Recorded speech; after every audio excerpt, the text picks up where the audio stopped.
യേശുവിൻ്റെ കൂട്ടായ്മയിലെ സ്നേഹം നിറഞ്ഞ എല്ലാ പ്രിയ ദൈവമക്കൾക്കും ദൈവാനുഗ്രഹം നിറഞ്ഞ ഒരു പുതിയ ദിവസം ഏറെ സന്തോഷത്തോടെ ആശംസിക്കുന്നു.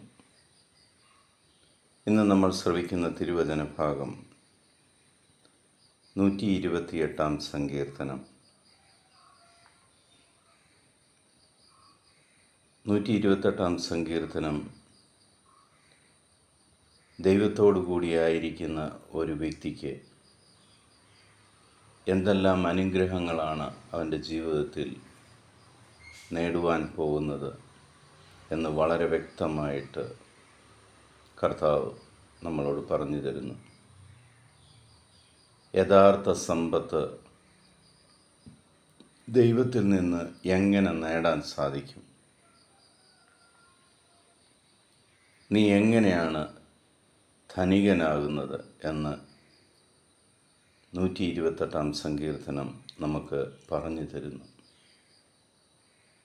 കർത്താവിനെ ഭയപ്പെടുകയും അവിടുത്തെ വഴികളിൽ നടക്കുകയും ചെയ്യുന്നവൻ ഭാഗ്യവാൻ. നിന്റെ അധ്വാന ഫലം നീ അനുഭവിക്കും. നീ സന്തുഷ്ടനായിരിക്കും. നിനക്ക് നന്മ വരും. നിന്റെ ഭാര്യ ഭവനത്തിൽ ഫലസമൃദ്ധമായ മുന്തിരി പോലെയായിരിക്കും.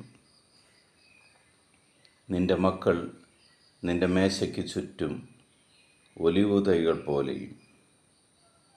കർത്താവിൻ്റെ ഭക്തൻ ഇപ്രകാരം അനുഗ്രഹീതനാകും. കർത്താവ് സിയോനിൽ നിന്ന് നിന്നെ അനുഗ്രഹിക്കട്ടെ. നിന്റെ ആയുഷ്കാലം അത്രയും നീ ജെറുസലേമിൻ്റെ ഐശ്വര്യം കാണും. മക്കളുടെ മക്കളെ കാണാൻ നിനക്ക് ഇടവരട്ടെ. ഇസ്രായേലിന് സമാധാനമുണ്ടാകട്ടെ.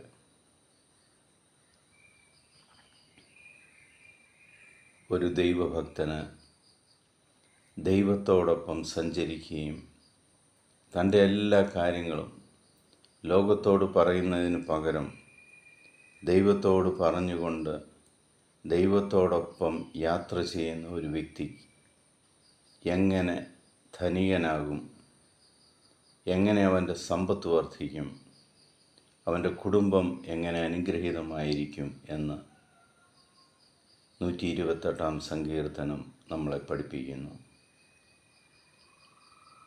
വിശ്വാസത്തോടെ ഈ വചനങ്ങൾ നമുക്ക് ഏറ്റെടുക്കാം. 128 സങ്കീർത്തനത്തിൽ പറഞ്ഞിരിക്കുന്ന എല്ലാ തിരുവചനങ്ങളും, എല്ലാ തിരുവെഴുത്തുകളും നിങ്ങളുടെ കുടുംബത്തിൽ ഇന്നു മുതൽ സംഭവിക്കട്ടെ എന്ന് പ്രാർത്ഥിക്കുന്നു. പിതാവായ ദൈവത്തിൻ്റെയും പുത്രനായ യേശു ക്രിസ്തുവിൻ്റെയും പരിശുദ്ധാത്മാവിൻ്റെയും കൃപയും അനുഗ്രഹവും സമാധാനവും എപ്പോഴും നിങ്ങളുടെ കൂടെ ഉണ്ടായിരിക്കട്ടെ. ലോകത്തിലെ 830 കോടിയിലധികം വരുന്ന എല്ലാ മക്കളെയും ദൈവസന്നിധിയിലേക്ക് സമർപ്പിക്കുന്നു.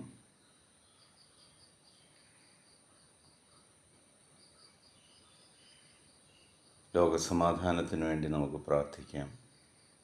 യുദ്ധങ്ങൾ ഒഴിവാകുവാൻ വേണ്ടി പ്രാർത്ഥിക്കാം. യുദ്ധക്കെടുതിയിൽ കഷ്ടപ്പെടുന്ന എല്ലാവർക്കും ആശ്വാസം ലഭിക്കുവാൻ വേണ്ടി പ്രാർത്ഥിക്കാം. നമ്മുടെ ഓരോരുത്തരുടെയും കുടുംബങ്ങൾക്ക് വേണ്ടി പ്രാർത്ഥിക്കാം. എൻ്റെ കർത്താവും രക്ഷകനും നാഥനും ദൈവവുമായ യേശു ക്രിസ്തുവിൻ്റെ സമാധാനം സന്തോഷത്തോടുകൂടി നിങ്ങൾക്ക് ഞാൻ പങ്കുവയ്ക്കുന്നു. ഈശോ മിശിഹായ്ക്ക് സ്തുതിയായിരിക്കട്ടെ.